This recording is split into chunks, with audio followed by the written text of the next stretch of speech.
Les invito a que abran sus Biblias en el libro del Evangelio de según Mateo, en su capítulo 9.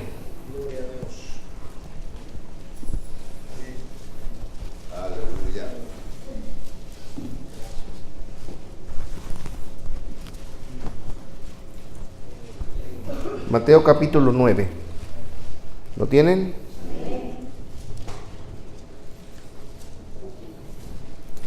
Verso 1 y verso 2.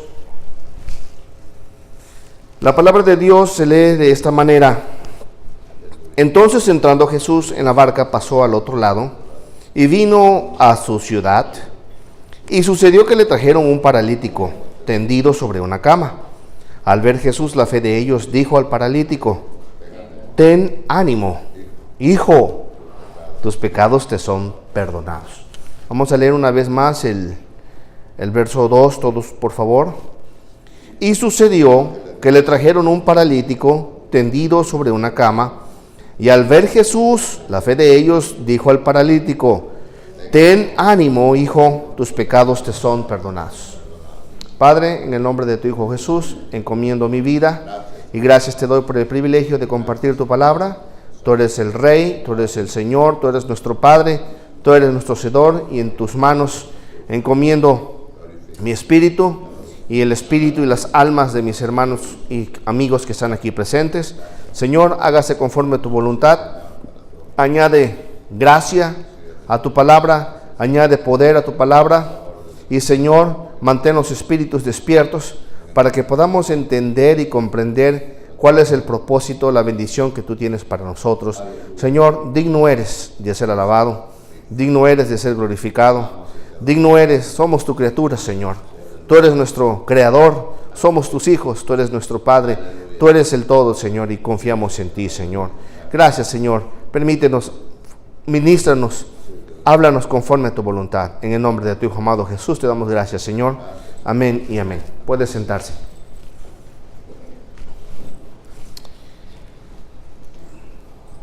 Me quiero centrar mayormente en el verso 2.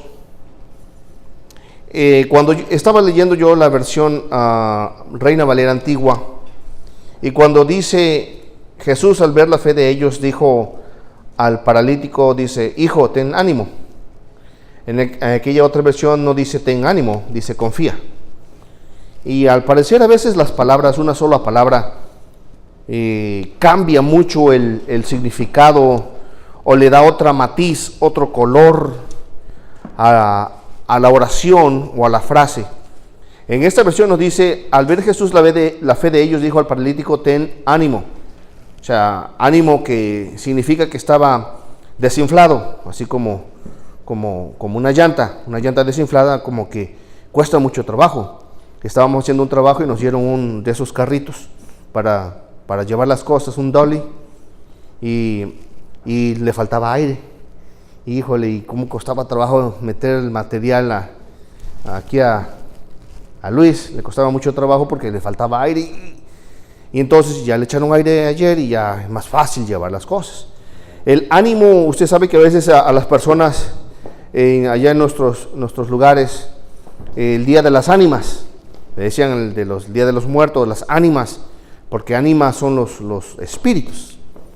Entonces, aquí este varón nos muestra la Escritura que, dada su condición que tenía, de que estaba paralítico, que estaba privado del privilegio de caminar, porque es un privilegio el poder caminar, poder levantarse, poder caminar, poder correr, poder hincarse, poder hacer muchas cosas. Es un hermoso privilegio que a veces tú y yo no lo valoramos y preferimos estar sentados cuando deberíamos y podríamos estar haciendo alguna actividad, algún ejercicio para nuestro cuerpo. Pero ese varón estaba imposibilitado debido a quién sabe qué. Tal vez se había caído, tal vez se había golpeado, tal vez había sufrido alguna enfermedad y había quedado paralítico, no podía caminar, y su espíritu estaba decaído, estaba todo triste, estaba todo acongojado. Y Jesús le dice: ten ánimo, o sea, no te desanimes, ten ánimo. Otra versión te dice: no te desanimes. Pero la versión antigua y otras versiones que he cotejado, dice confía. O sea, confía. Quiere decir que no solamente cobres ánimo, sino que tengas fe. Ten confianza, o sea, ten confianza. Y las palabras del cual salieron estas palabras de la boca de Jesús, dijo, confía, confía, confía, hijo mío.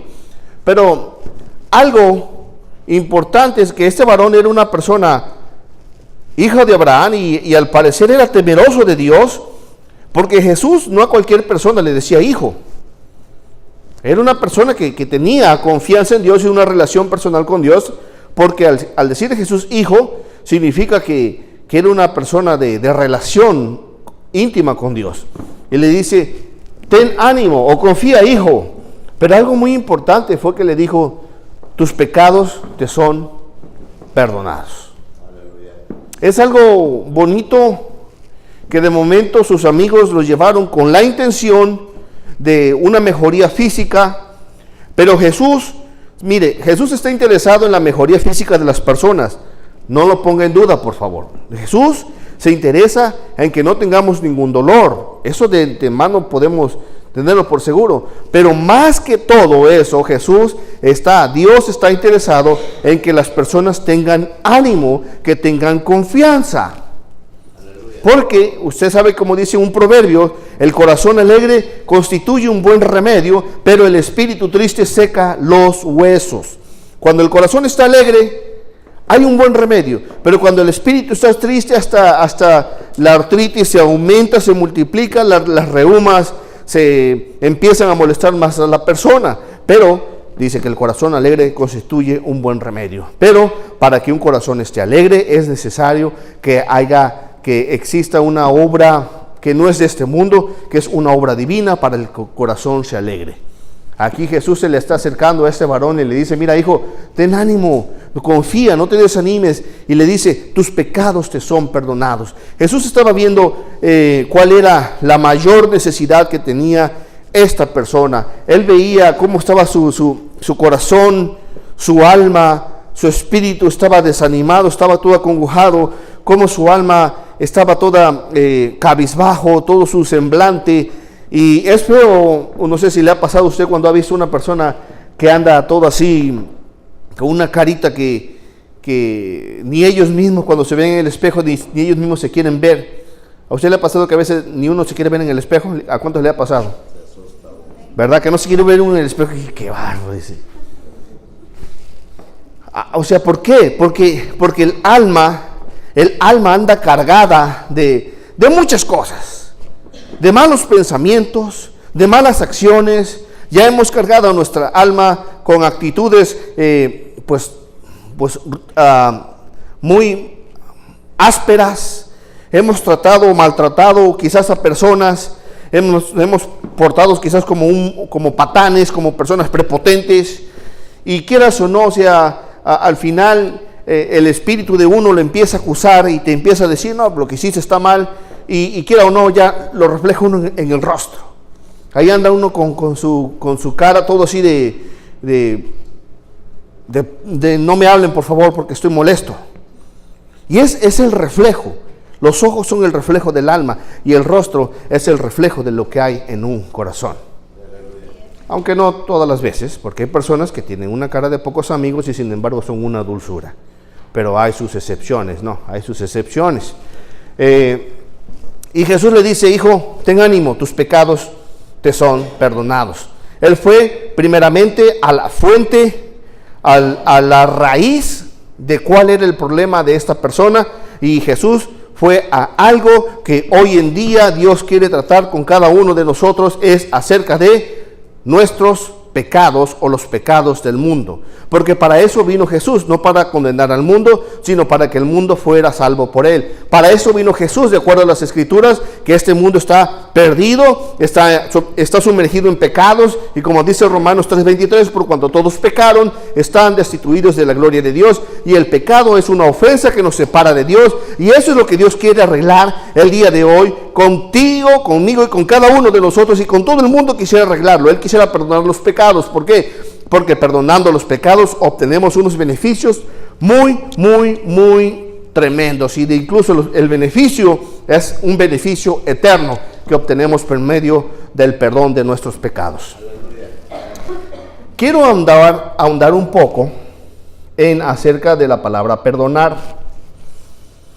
La palabra perdonar viene del latín perdonare, y les voy a dar unas traducciones.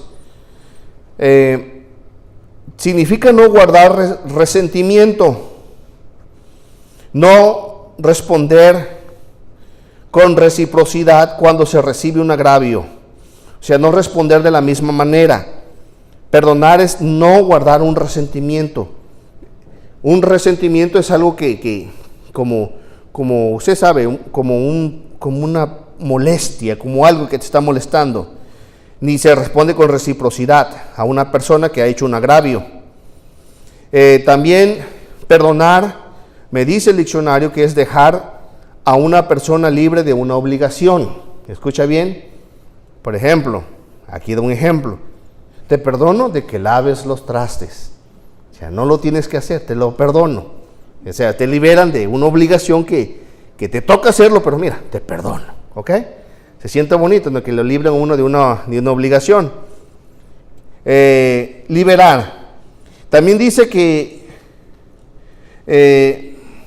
es aceptar, fíjese, me llama mucho la atención, aceptar la pérdida de un derecho o un goce.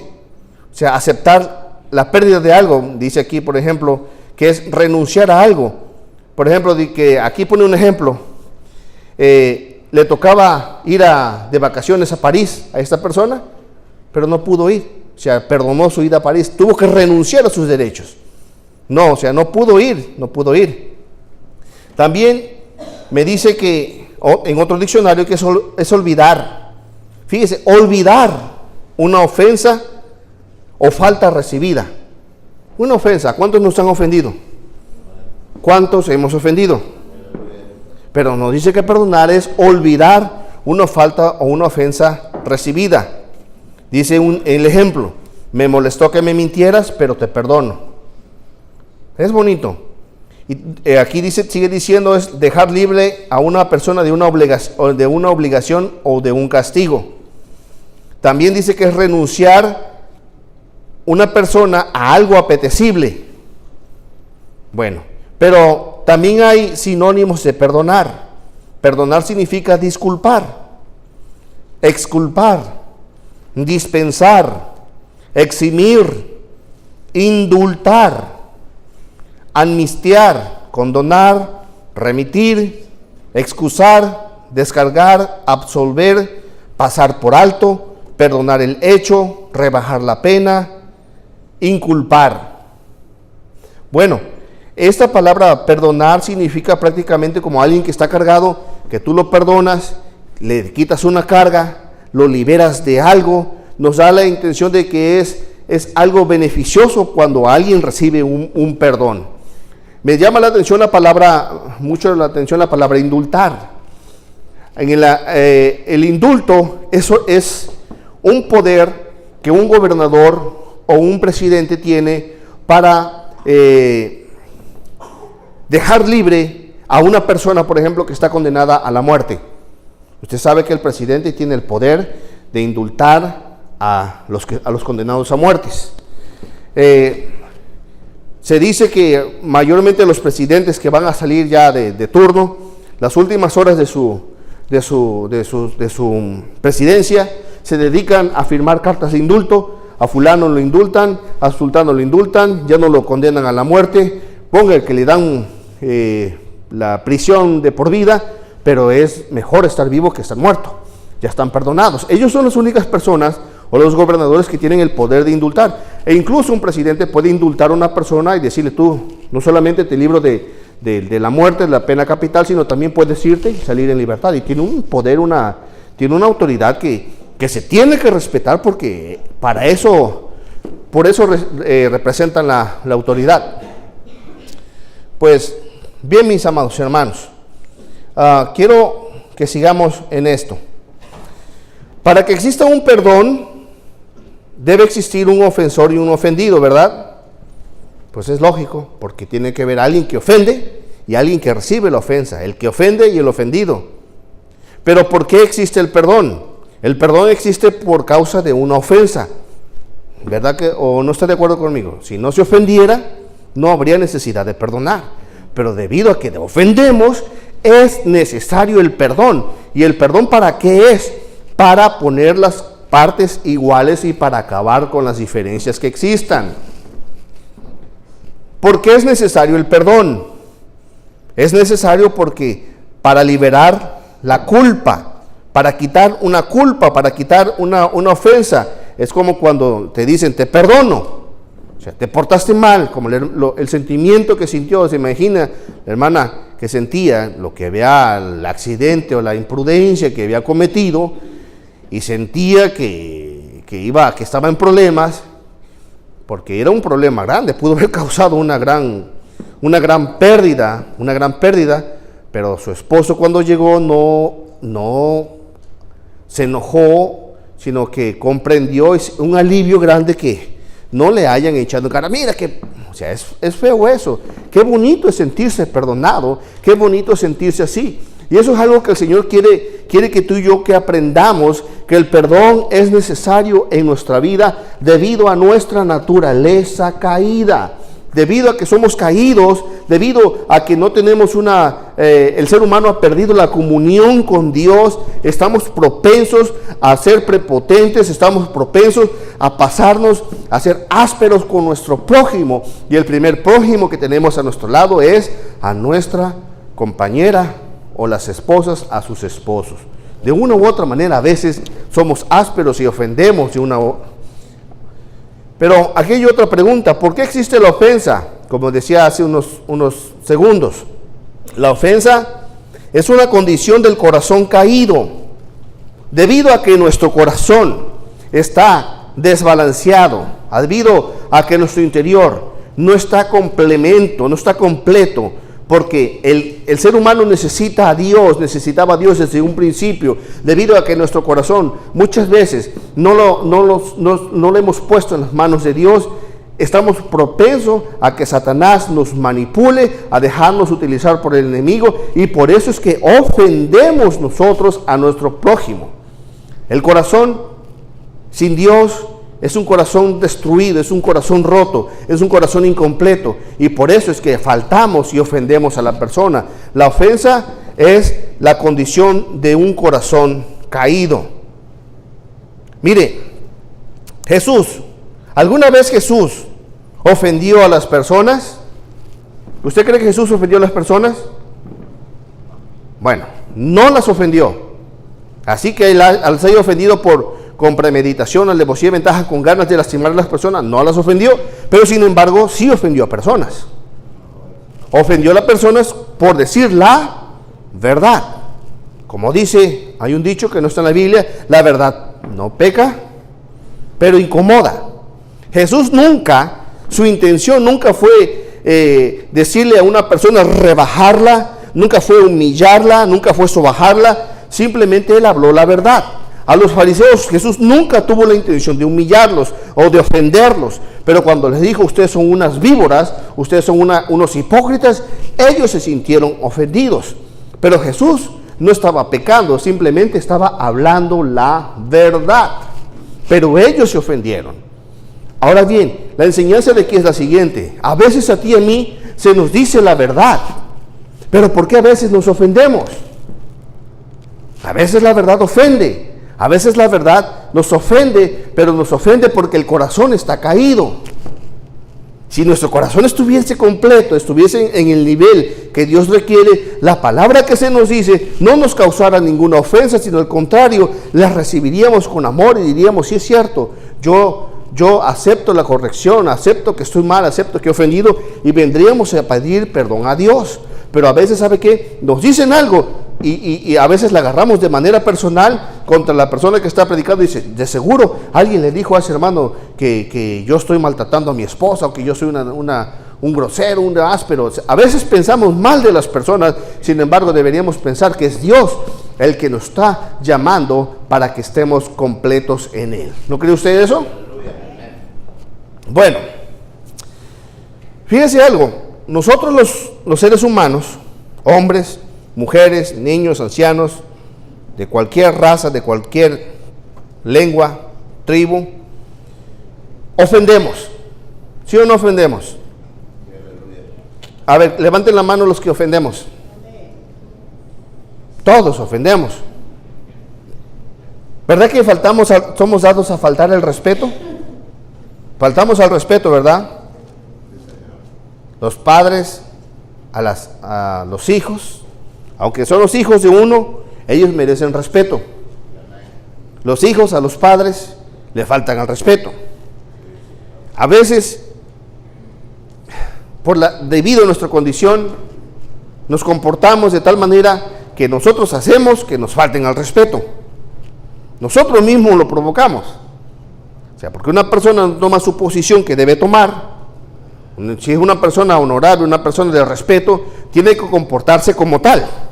No comportarse como un niño, porque no es un niño. Y por eso después le faltan al respeto. Y luego la persona se ve, ¡ey, respétame! No, pues sí, respétame. Pero tú estás abriendo puertas a que te traten de esa manera de faltarte al respeto. Nosotros tenemos que respetar a todos nuestros semejantes y no querer, a veces, no sé por qué tenemos esa manía de querer humillar a nuestro prójimo o de querer hacer burla de él. No sé si le ha pasado que a veces hay personas que quieren andar humillando a las personas o criticándolos por sus defectos, de que mira que ese orejón o que ese dientudo, chimuelo. Bueno, aquí casi no se da eso, ¿no? Pero allá en nuestros lugares, allá por todo el mundo anda criticando, ofendiendo a la persona, queriéndosela sentir mal. Todos somos así, faltamos al respeto. ¿Sabe que también menospreciamos? O sea, menospreciamos quiere decir que tenemos de menos el aprecio que se debe tener una persona. Hay una frase que dijo el Benito Juárez, este personaje mexicano, que dice que el respeto al derecho ajeno es la paz. Si tú respetas el derecho de otra persona, no vas a tener ningún problema, pero si no respetas, te vas a meter en problemas. Nosotros menospreciamos, no sé por qué, y yo digo, bueno, sí sé por qué. Porque estamos de una condición caída, desde que el hombre pecó, estamos en condición caída, pero Dios quiere restaurar eso. Mire, para menospreciar, somos expertos. No tenemos que ir a la escuela para prepararnos a tomar cursos de menosprecio, no. Solito nos sale. No tenemos que ir a la escuela para prepararnos menosprecio. Etapas del menosprecio. Créete superior, no. Ya de la naturaleza misma de uno, se va creyendo uno superior a los demás. Sabe que aparte de menospreciar, también despreciamos. Eso es hasta más grave o más ofensivo, porque menospreciar es tenerlo por menos, pero despreciar es de plano de hacerlo ya como desecho, como desechar, despreciar. Menospreciar es no valorar lo que en verdad vale. Y sabes, quiero que tú veas a tu esposo, veas a tu esposa, veas a tus hijos y le des el valor que ellos merecen. Respeto, respétalos. Que nos tratemos con admiración los unos con los otros. Que aprendemos a escuchar bien. No importa quién esté hablando, esa persona que está hablando, aunque sea un niño, escúchale, bájate a su nivel de un niño, porque a veces los niños están hablando, bájate a su nivel y que él te diga y tú háblale. No nada más ignoremos a las personas. No hagamos eso. No menospreciemos, no demos el valor. Esposas, valoren a sus esposos. Esposos, valoren a sus esposas. Tenemos que tratarnos con amor los unos con los otros. Hijos, obedecer a vuestros padres, porque esto es bueno, dice el Señor. Padres, no seáis ásperos con vuestras esposas. No exasperéis a vuestros hijos, no provoquéis a ira a vuestros hijos. Es algo que el Señor quiere que nosotros vivamos día con día en esta vida. ¿Para qué? Para que no tengamos la necesidad de andar pidiendo perdón. Para que no caigamos en eso. Tenemos que mostrar aprecio los unos por los otros. ¿Sabe? También nosotros nos humillamos los unos a los otros. ¿verdad que sí? Qué fácil es humillar a una persona, ¿verdad? Qué fácil. Mira, habla bien, le dices. Está la persona queriendo hablar inglés, ya estamos humillando. Mira, no sabe hablar inglés. Mira, no porque, o sea, no respetamos, no habla inglés. ¿Qué poco no sabes? Ten paciencia. Esa persona va a aprender, tiene que aprender. Que no sabe utilizar la computadora. No sabe utilizar la computadora, tiene tanto tiempo. Hey, no todos los cerebros, no todos tenemos la misma capacidad. Unos tenemos capacidades para una cosa y otros para otra cosa. No tenemos por qué humillarnos los unos a los otros. Miren, ante Dios todos somos parejitos. Nadie es más, nadie es menos. Nadie, para Dios, los rangos que hay, que nosotros los seres humanos consideramos, para Él no existen. Para Dios, los rangos son a la inversa. El mayor es el menor. Y el que se cree el mayor no es nada. El que quiera ser el mayor de todos tiene que ser el menor. Tiene que ser el siervo. Jesús lo hizo. Fue el ejemplo vivo que cuando Él, siendo el maestro, cuando Él debiendo haber recibido los honores, Él era el que servía, Él era el que hacía los honores a sus discípulos. Jesús vino a servir, no para ser servido. Nosotros como siervos estamos para servir, no para servirnos. Estamos para servir al pueblo, no para servirnos del pueblo. Nosotros estamos para ayudar al pueblo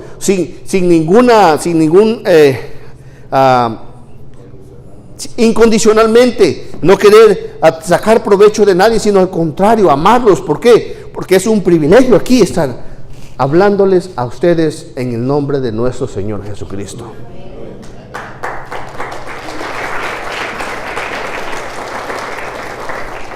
Le digo, nos humillamos unos a otros, los seres humanos. Esto es de donde quiera. Esposos ofendiendo a sus esposas, tratándola de menos. He visto yo muchos casos. En una ocasión, cuando estaba en México, veía cómo un señor maltrataba a su esposa, allá donde estaba trabajando antes, y me puso a pensar, como que yo creo que fue Dios que trajo ese pensamiento. Pero cuando fueron jóvenes, cuando estaban jovencitos que andaban noviando, uno no haya de dónde, me imaginé que no hallaba dónde poner o cómo agradar a esta persona. Pero ya tan luego uno tiene derecho sobre la otra persona. ¿Sabes qué? No tienes derecho sobre la otra persona, simplemente tienes el privilegio de tener la compañía de la otra persona. No es un derecho, es un privilegio. Porque es un privilegio mutuo donde nos ayudamos los unos a los otros mutuamente. Pero le digo, da que no se ver a este mundo cómo hay menosprecio de los maridos hacia las esposas, de las esposas hacia los maridos, y de los maridos y los papás a los hijos, de los hijos a los papás, del empleado al patrón, del patrón al empleado. Ya porque eres un patrón, quieres tratar de menos a tu empleado. No, Señor, tú necesitas a tu empleado y tu empleado te necesita a ti. Yo necesito a mi patrón y mi patrón me necesita a mí. Tenemos que aprender a respetarnos, a amarnos los unos por los otros, a valorarnos, a darnos ese lugar que se merece. Y si hacemos esto, mis amados hermanos, agradamos a Dios. Los seres humanos nos dañamos unos a otros, nos agraviamos, etcétera, etcétera, etcétera, etcétera. ¿Sabía usted que el perdón ha estado presente desde la primera generación? Desde la creación de Adán y Eva estuvo el perdón presente. ¿Por qué estuvo el perdón presente? El perdón vino para salvar la vida del hombre. Porque cuando Dios dijo al ser humano, de ciertamente si tú comes de este fruto, ciertamente vas a morir, ciertamente morirás. Y mire, el ser humano cuando transgredió el mandato divino, porque no debió haberlo transgredido, no lo hizo, la mujer fue engañada. Usted sabía que la mujer dice, ¿por qué comiste? La serpiente me engañó. Pero el hombre no fue engañado. El hombre sabía lo que estaba haciendo cuando comió del fruto. El hombre lo hizo sabiendo que estaba ofendiendo a Dios. ¿Pero por qué lo hizo? Por amor a su compañera. ¿Por qué digo esta analogía? Porque en la Escritura en otra parte nos dice que Cristo se entregó por su iglesia. O sea, por nosotros, se entregó por su iglesia y se entregó involuntariamente. La entrega que hizo Jesús, ¿cómo fue? De manera voluntaria. Y en la misma manera, yo me pongo a pensar en Adán. Su mujer fue la que fue engañada y él se dio cuenta en lo que iba a incurrir, pero la amaba y no la quiso dejar sola. Así hoy, varón, tenemos que ser nosotros con nuestras compañeras. Tenemos que amarla, estar con ellas. Ahora me imagino, no lo dice la Biblia, que dijo Adán, si se lleva la patada a ella, que me lleve a mí también. No te vas sola, yo me voy contigo. Ese es el compromiso que Dios anhela los unos con los otros. O sea, si nos va bien a todos, pero el apoyo mutuo, el apoyo moral, claro que después de cuando recapacitó, a ver, ¿qué hiciste, Adán? La mujer que me diste, o sea, ya el pecado su moral la corrompió, porque Adán hubiese dicho, sí, yo pequé, pero no le echó la culpa a la mujer, pero eso ya fue después que había pecado. Primero no, a Eva, ¿qué has hecho? También, pues ya que me voy contigo. ¿Se dan cuenta cómo la amaba? Así nosotros tenemos que amarnos, las parejas, los unos por los otros, y dar la vida. No tenemos que andar hablando mal del esposo, porque hay mujeres, quizás aquí no, pero que hablan de los maridos cuando no están ellos presentes. Los hacen quedar mal. No, hombre, no los hagan quedar mal. Mejor digan, ayúdenme a orar por mi esposo. Y está bien, oramos por él. Porque no todos están capacitados a recibir información extra que a veces no todos van a digerir bien, hermano. Otros saben que van a servir, en lugar de orar, van a andar murmurando y destruyendo la reputación de ese marido feo. Es que mi marido es feo, si todos lo sabemos que es feo, pero no lo digas. Al contrario, comprendámonos y amémonos los unos a los otros.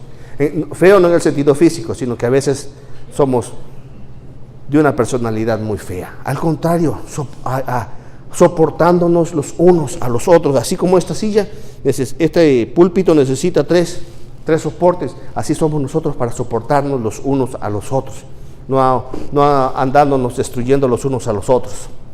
¿Sabe?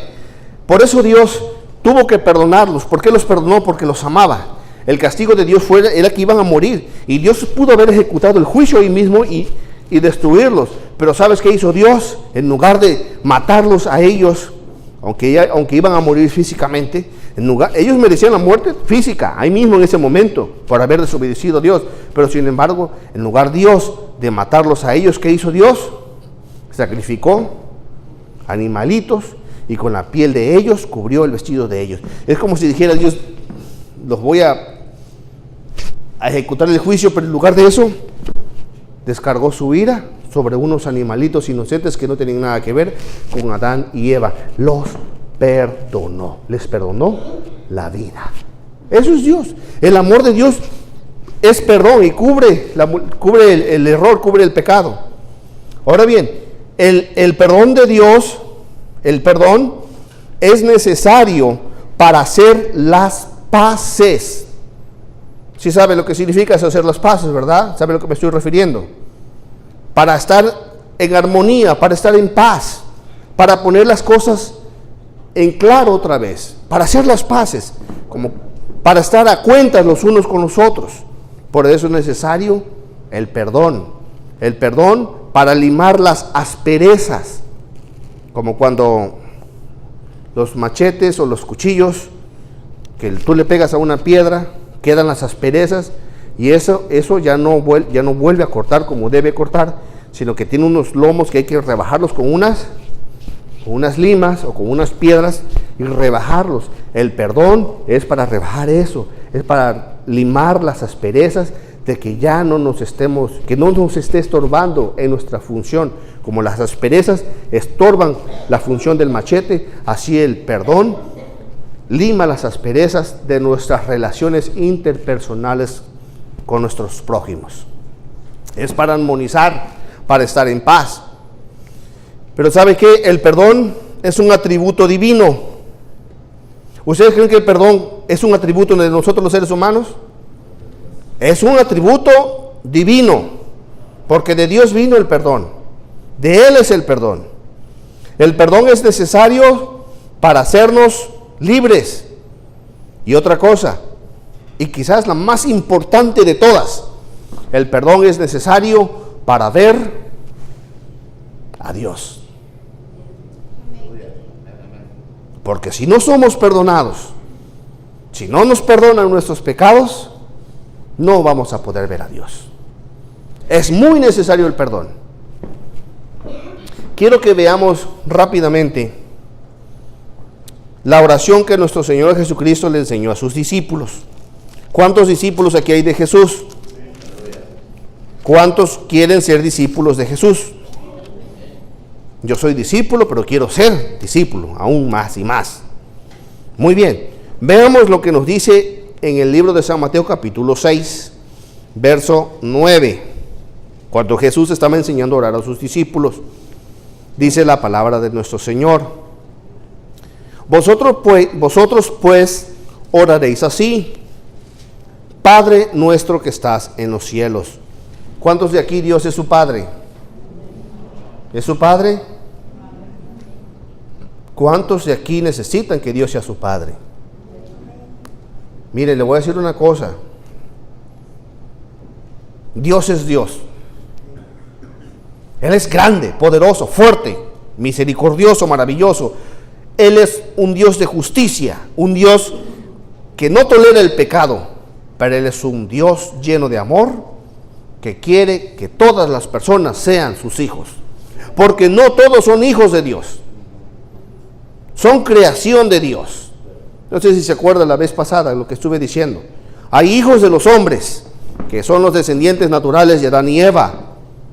Y hay hijos de Dios, que son aquellos que hemos reconocido, que hemos aceptado a Cristo y que Cristo nos ha aceptado a nosotros, que a Jesús lo hemos hecho muy nuestro.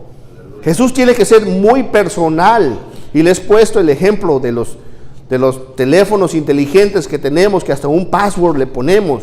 Esos teléfonos los tenemos en nuestra bolsa, les compramos accesorios, le compramos protectores. ¿Por qué? Porque son ya muy indispensables en nuestros días. Un teléfono es una cámara fotográfica, es un cuaderno de notas, es para hablar, para mandar fax, para leer tu correo electrónico. Es muy indispensable en estos días, pues Dios es mucho más indispensable que un teléfono y tiene que ser mucho más importante que un teléfono. Pero les pongo la analogía de que como el teléfono tú lo tienes, le pones un password y es muy tuyo, tienes una cuenta personal y no cualquiera te ve ese teléfono. Dios tenemos que recibirlo así, de esa manera. Porque un teléfono hoy en día, los teléfonos no se dejan en cualquier parte. En la bolsa lo trae uno, donde quiera que haga. Y a Jesús no lo tenemos que dejar, no tenemos que hacer uso de Jesús solamente aquí en la iglesia.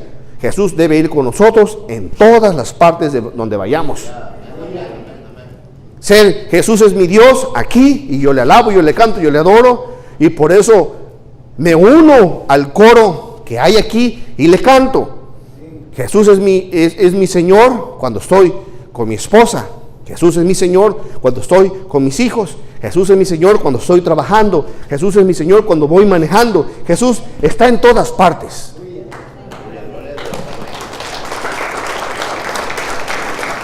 Y por eso yo te insto, por favor, que Dios no solamente sea Dios en tu vida, que Dios no solamente sea tu maestro en tu vida, porque si tú estás aquí, estás aprendiendo. Ciertamente un hombre habla, pero es Dios que te está enseñando. O sea, tenemos que pasar de esa etapa infantil de creer que el pastor la trae conmigo. No, es Dios que está tratando contigo, que el predicador la trae conmigo. Ya déjate de tus infantilizadas, y es Dios el que está tratando contigo. Tienes que tomar la palabra como el que se para aquí. Es un hombre con defectos y con errores, sí lo es, pero una de esas palabras es que Dios te está ministrando y tú lo debes aceptar como Dios hablándote a tu vida. Entonces, que no solamente Dios sea tu maestro, y Dios quiere ser tu amigo también, pero Él más que todo quiere ser tu Padre, quiere tener una relación personal e íntima con tuyo. ¿Y cómo vas a ser hijo de Dios? Vas a ser hijo de Dios cuando tú creas quién es Dios y cuando tú muestres interés por Él. Entonces Él te va a hacer su hijo. Pero yo por favor te lo digo con mi corazón, el beneficiado eres tú. Dice Dios, yo quiero ser tu padre. Yo quiero ser tu padre. Yo quiero que tú seas mi hijo. La pregunta es, ¿qué quieres tú? Si tú le aceptas, si tú le recibes, Él está con sus brazos extendidos. De hecho, cuando murió en la cruz del Calvario, tenía sus brazos extendidos para ti. Si tú le aceptas, te beneficias. Si tú le rechazas, te perjudicas. Pues bien, sigamos. Estamos en Mateo, ¿verdad? Capítulo 6, verso 9. Vosotros pues oraréis así: Padre nuestro que estás en los cielos. Es bonito dirigirse a Dios como Padre. Santificado sea tu nombre, venga tu reino, hágase tu voluntad, como en el cielo, así también en la tierra. El pan nuestro de cada día, dánoslo hoy. Y dice el verso 12, ¿y qué cosa dice? Y perdónanos nuestras deudas, como también nosotros perdonamos a nuestros deudores. Nuestras deudas o nuestras ofensas. Una ofensa, porque en otro evangelio dice nuestras ofensas. ¿Ofendemos a Dios? Ofendemos, ¿verdad? Cuando a veces prometemos y no hacemos. Ofendemos a Dios cuando hablamos mal de nuestro prójimo, de nuestro hermano, porque la palabra, la escritura nos dice: cada quien hable verdad a su hermano. No te andes por las ramas, vete al tronco. Es que la lengüita es un miembro que no tiene hueso, y eso es lo malo, porque si tuviera hueso no la podríamos mover hacia no diría tantas palabras, pero no tiene hueso y se mueve a derecha, a izquierda, para arriba y para abajo, hacia adentro, hacia afuera, por donde sea. Y a veces ofendemos de palabras, a veces criticamos y decimos que son críticas constructivas. No son críticas constructivas. La crítica constructiva sería decirle a tu hermano: oye, brother, yo creo que tú estás mal en esto, en esto, en esto, esto y aquello. Con él directamente. Porque ¿qué se tiene que enterar otra persona de los defectos de tu hermano? No se tiene que enterar. Estás destruyendo la reputación de tu hermano. Es como uno como padre. ¿Acaso uno como padre le gusta que un hijo hable hablando mal del otro hijo? Pues no. Miren, hay un problema, dice el otro hermano, arréglense los problemas entre ustedes dos. Así debemos de ser nosotros. No ofendernos, perdonarnos nuestras deudas. Perdónanos, Señor, nuestras ofensas, así como nosotros perdonamos a los que nos ofenden. A veces tu hermano te ofende, ¿sabes qué? Y a veces lo hace sin querer, queriendo, desgraciadamente. Te ofende y ni cuenta te diste. Bueno, el que ofende a veces ni cuenta se da que ofendió, pero uno: me la vas a pagar. A veces el esposo ofende a la esposa y la esposa se lo guarda en su corazón y está buscando la manera cómo devolvérsela. Búscalo, piénsalo, medítalo, analiza. Me dijo esto, ya sé, voy a decirle esto, esto y esto y aquello. Busca las palabras, las sazona, las cocina muy bien, esperando el momento adecuado para devolvérsela. ¿Sabes? Tenemos que pedirle a Dios que nos dé su corazón para pasar por alto el agravio y perdonarlo. Te dijo algo tu esposo, mujer, compréndelo, tuvo un mal día, compréndelo, un perro lo orinó. Quizás fue un perro el que lo orinó, quizás, no sé, que una abeja le picó, una avispa le picó. Compréndelo, un pajarito pasó volando y compréndelo. Déjalo que hable. Si tu esposo también te está ofendiendo, no digas nada, déjala. A las mujeres, déjenle que hablen, que se desahogue. No le contradigas nada. Déjala que hable. Al ratito, acércate, abrázala, bésala. Perdónalo. Perdónense los unos a los otros. Ámense, por favor, dice el Señor. ¿Por porque si no perdonan a los hombres vuestras ofensas, vuestro Padre tampoco os perdonará. Así dice, Señor, y perdonan nuestras ofensas, ¿verdad? Nuestras deudas, así como nosotros perdonamos nuestros deudores, a los que nos ofenden. Y luego dice, verso 13, y no nos metas en tentación, mas líbranos del mal, porque tuyo es el reino y el poder y la gloria por siempre. Amén. Pero fíjese algo. Porque si perdonáis a los hombres sus ofensas, ay hermanos, ya la hicimos, ¿verdad? Porque no dice mujeres, ¿verdad? Nada más a los hombres, o sea que los hombres no tenemos perdón. No, si perdonáis a las personas sus ofensas, vuestro Padre Celestial también os perdonará a vosotros. También va a perdonar a vosotros. Mas si no perdonáis a los hombres sus ofensas, tampoco vuestro Padre os perdonará vuestras ofensas, si no perdonáis.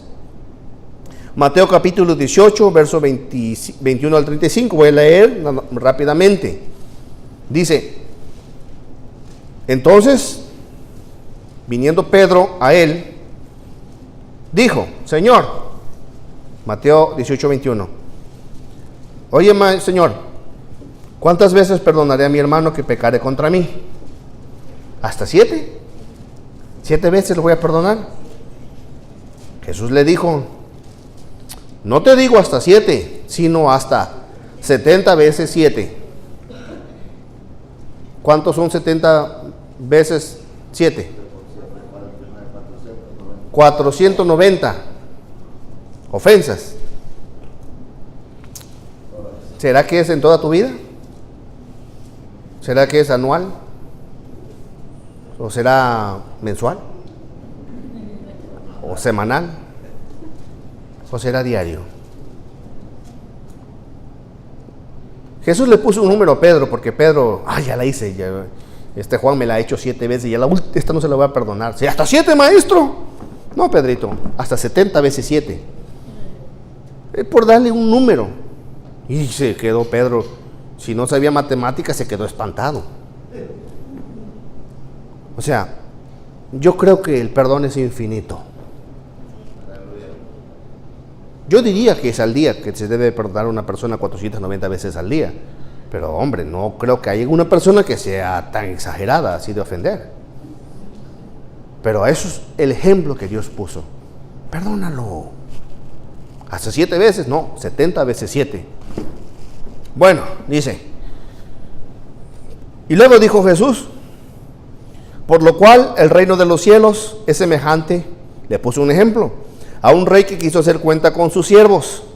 Y comenzando a hacer cuentas, le fue traído uno que le debía 10,000 talentos. Mas no teniendo qué hacer, no teniendo con qué pagar, ese era un rey, acuérdese. Este siervo le debía 10,000 talentos. No tenía con qué pagar. ¿Qué hizo su señor? Mandó venderle, ¿qué cosa? Mandó venderle y a su esposo. Se iban a vender a este hombre, a su esposa y a sus hijos, y todo lo que tenía para que se le pagase. Era una deuda grande. Este rey, en aquellos años, porque se practicaba la esclavitud, iban a venderlo a él. Eran 10,000 talentos que debía. ¿Cómo había perdido estos 10,000 talentos? No lo sabemos. Pero de que lo perdió, lo perdió. Un mal administrador, un mal inversor, lo que haya sido, fueron 10,000 talentos, de tal manera que iban a venderse al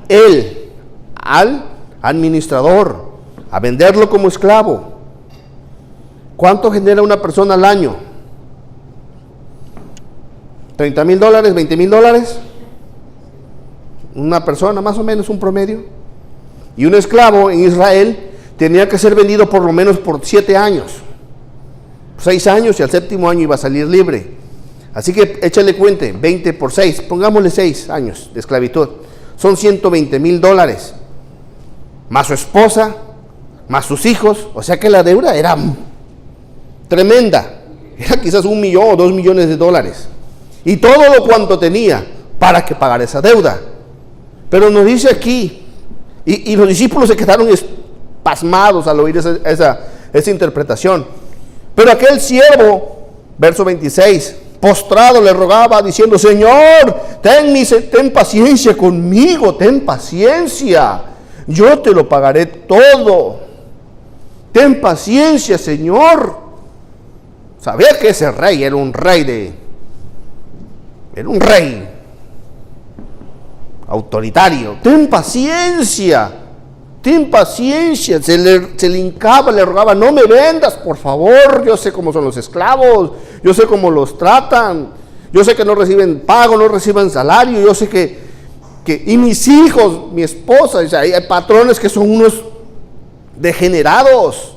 Mis hijos, mis hijas. Oiga, porque los esclavos no tenían voz, no tenían voto, eran propiedad. ¿Y qué más nos dice? Entonces el Señor de aquel siervo fue movido a misericordia y le soltó y le perdonó la deuda. Le perdonó. Está bien. Ya. Agarró los recibos que había, o las arcillas, porque eran arcillas en aquel entonces, que se hacían tabletitas y unas arcillas. ¡Tá! Las tiró y las quebró. No me debes nada. Y se fue. Imagínense qué alivio sintió este hombre, ya no tener que pagar. ¿Cuánto pusimos? $1 millón. $1 millón. No tenía que pagar eso, no tenía. Se quitó un gran peso de encima. Bueno, pero nos dice que saliendo aquel siervo, verso 28, dice que halló a uno de sus consiervos que le debía 100 denarios, y sujetándolo del cuello le dijo: págame lo que me debes. Creo que 300 denarios es el alabastro que quebró la mujer, ¿verdad? El que le quebró a Jesús y lo ungió, y supuestamente 300 denarios era el salario de todo un año. Tenías que trabajar un año para juntar 300 denarios, o sea que al deberle 100 denarios significa que le debía. ¿Cuánto gana una persona al día? $100 al día, un ejemplo. $100 al día era el salario de ¿qué? De 3 meses, no, 4 meses, ¿verdad? 4 meses de 120 días, ¿no? 4 meses, ¿no? O sea, sí le debía más o menos unos $2,000, por así decir. ¿Él debía cuánto? Este hombre debía como $1 millón, y este le debía unos $5,000, por un decir, poniéndole un numerito. Y le decía: ¿sabes qué? Págame lo que me debes, decía este hombre. Entonces su consiervo, postrándose a sus pies, le rogaba diciendo: ten paciencia conmigo, yo te lo pagaré, por favor, ten paciencia, dijo este hombrecito que debía 100 denarios. Pero nos dice que él no quiso, sino que fue y lo echó en la cárcel hasta que pagase la deuda. Fíjense, sí debía, pero su deuda de él, pues cuando mucho con la cárcel se pagaba. Pero la deuda de él, de este hombre, no se pagaba con cárcel, se pagaba con su vida, vendiéndolo de esclavo. No es gran cosa, o sí es gran cosa lo que le debía. No lo es. Bueno, entonces su consiervo fue echado a la cárcel hasta que pagase la deuda. Y cuando sus consiervos, sus compañeros, vieron lo que pasaba, se entristecieron mucho y vinieron y dijeron a su señor todo lo que había pasado. Entonces, llamándole el Señor, le dijo: siervo malvado, toda aquella deuda te perdoné porque me rogaste. ¿No debías tú también tener misericordia de tu consiervo, así como yo tuve misericordia de ti? Este señor se enojó, el rey. Entonces su señor se enojó y le entregó a los verdugos hasta que pagase todo lo que debía. Y dice el Señor: así también hará con vosotros mi Padre Celestial, si no perdonáis de vuestro corazón cada uno a su hermano sus ofensas. Por eso le digo, es el consejo de Dios: perdonémonos los unos a los otros. Borrón y cuenta nueva. Ya no tomes en cuenta eso. Tu esposo te ofendió, tu esposa te ofendió, tu hijo te ofendió, tu patrón te ofendió, tu empleado te ofendió, Donald Trump te ofendió. perdónalo, porque no saben lo que hacen. Jesucristo perdonó, el mayor ejemplo del perdón. Él nos perdonó a todos por igual. Él dio su vida por nosotros. Él nos perdonó. Él se le acercó a este varón, a este hombrecito, cuando lo trajeron, estaba paralítico, no podía caminar. Él vio su necesidad, él vio lo que lo molestaba y él le dijo: tus pecados te son perdonados. Y en esta hora Jesús te quiere decir: tus pecados te son perdonados. Olvidemos todo lo que hayamos hecho con nuestro prójimo y tratémonos como él se merece. A tu esposo, así como cuando estabas jovencito que lo admirabas, así admíralo hoy. A las esposas, así como cuando estaba jovencita, que era tu princesa, tu muñequita, que no querías que se rompiera, así trátala el día de hoy. Empieza a tratarla con delicadeza, con amor, con respeto y admiración. Porque si hacéis vosotros esto, vuestro Padre se sentirá feliz de cada uno de vosotros. Si tú perdonas a tu prójimo, si tú lo tratas como él se merece, él es tu prójimo, la viva imagen de Dios. Es como si se lo estuvieras haciendo a Dios mismo. Y Dios, cuando ve que hay armonía, cuando ve que hay comunión, derrama bendición, porque dice: mirad cuán bueno y delicioso es habitar los hermanos juntos en armonía. Y Dios se va a sentir feliz, y Dios va a abrir las ventanas de los cielos y derramar bendiciones hasta que sobre y abunde en vosotros. Jalad la carreta parejos, por favor. Jálenla parejos. No se estén arañando ni peleando los unos con los otros. Hijos, obedeced a vuestros padres. Respétalo. ¿Qué es que no sabe usar el celular? ¿Qué es que no sabe usar la tableta? ¿No sabe usar la computadora? Enséñale. A nosotros nos tocó la computadora cuando íbamos a la escuela, esas tablas de piedra y ese pincel, escribir ahí. A ustedes los tocó simplemente los deditos movernos. No es para tanto, ¿verdad? Nos tocó escribir a lápiz y con papel. Nos tocó la arcilla, ¿no? No nos tocó eso. Amor y paciencia es lo que quiere Dios. Respeto los unos con los otros. Y ya voy a concluir con esto. El perdón entre los seres humanos es un mandato divino, un privilegio y una obligación. El perdón de Dios es absoluto. Absoluto. Es total, es glorioso, es un regalo. ¿Saben? A Dios hemos ofendido muchas veces, ¿verdad? Levante su mano aquel que no ha ofendido a Dios. Levante su mano los que hemos ofendido a Dios. Y sin embargo Él está dispuesto a perdonar, ¿verdad? Isaías, ya con eso termino. Capítulo 1, verso 16 al 20. Dice la palabra: lavaos, limpiaos, quitad la iniquidad de vuestras obras delante de mis ojos, dejad de hacer lo malo. Aprended a hacer el bien, buscad juicio, restituid al agraviado, haced justicia al huérfano. Luego dice: y venid luego, dice Jehová, y estemos a cuenta. Muchas cuentas tengo con mi Señor. ¿Quién tiene cuentas con el Señor? Muchas cuentas debo a mi Salvador, muchísimas. Venid luego y estemos a cuenta. Si vuestros pecados fueren como la grana, como la nieve serán emblanquecidos. Si fueren rojos como el carmesí, vendrán a ser como blanca lana. Verso 19. Si quisiereis y obedeciereis, comeréis el bien de la tierra. Si no quisiereis y fuereis rebeldes, seréis consumidos a espada, porque la boca de Jehová lo ha dicho. Así que, mis amados, inclinen su rostro. Vamos a orar. Que sea Dios que nos bendiga. oh Señor. Padre nuestro que estás en los cielos.